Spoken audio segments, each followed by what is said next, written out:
أعوذ بالله من الشيطان الرجيم بسم الله الرحمن الرحيم Assalamu alaikum wa rahmatullahi wa barakatuh.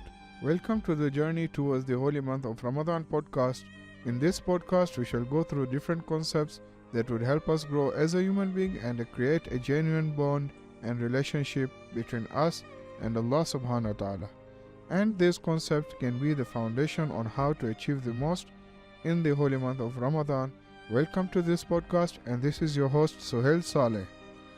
This is the fourth episode of the journey towards the holy month of Ramadan, and this is part 4, a station of which the Imams, peace be upon them, and the great divine prophets were constantly seeking greater knowledge and more perfect awareness, and wanted to obtain such a source of light and greatness, and enlighten the eyes of her heart with the light of the radiance of looking at you, until the vision of the hearts tears through the curtains of light and is then united with the source of greatness.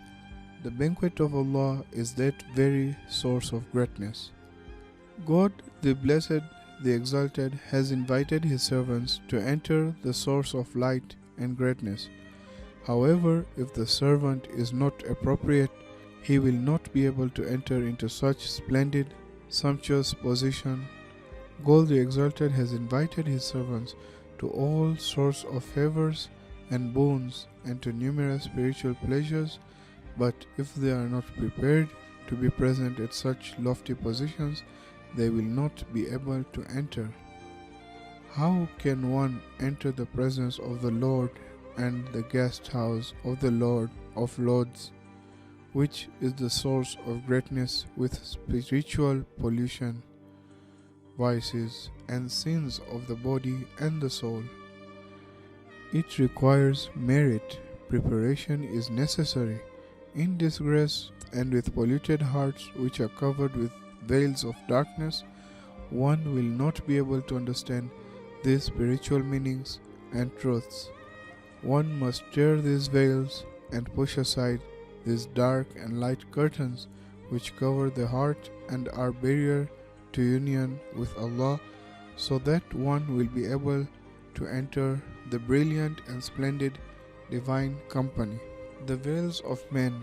Attention to other than God covers men with veils of darkness and light.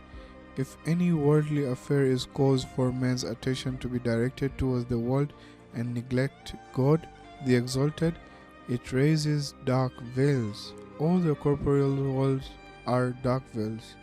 If the world is a means of directing attention to the truth, and for arriving at abode of the hereafter, which is the abode of honor, then the dark veils are transformed into veils of light. Being perfectly cut off from all else means tearing and pushing aside all the dark and light veils until one is able to enter the divine guest house, which is the source of greatness. Hence, in this intimate devotion, Munajat, there is a request to God, the Exalted, for vision and brightness of the heart, so one may tear the veils of light and reach the source of greatness, until the vision of the heart tears through the veils of light, so that there is union with the source of greatness.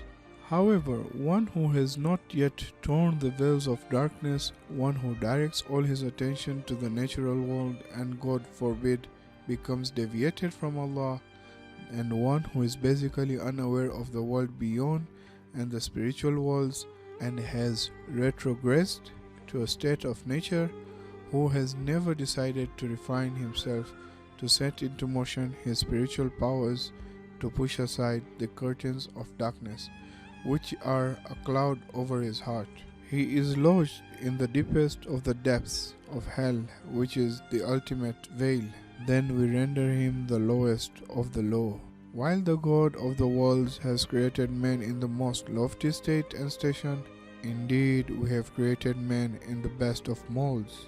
If one follows the desires of the self, and from the day he becomes acquainted with himself pays no attention to anything other than the dark wilderness, and never thinks that it is possible that aside from this polluted dark world that there exists another place and station, then he will have sunk into the veil of darkness and have become an instance of but he clung to the earth and followed his low desire. With such a heart polluted by sin that he has been covered by the curtain of darkness, and with such gloomy spirit that due to the effect of numerous sins he has become far from God, the Exalted, that worship of desire and seeking after the world have blinded the intellect and eyes of truth, then he cannot be released from the veils of darkness, let alone to tear the veils of light and detach himself from all but Allah.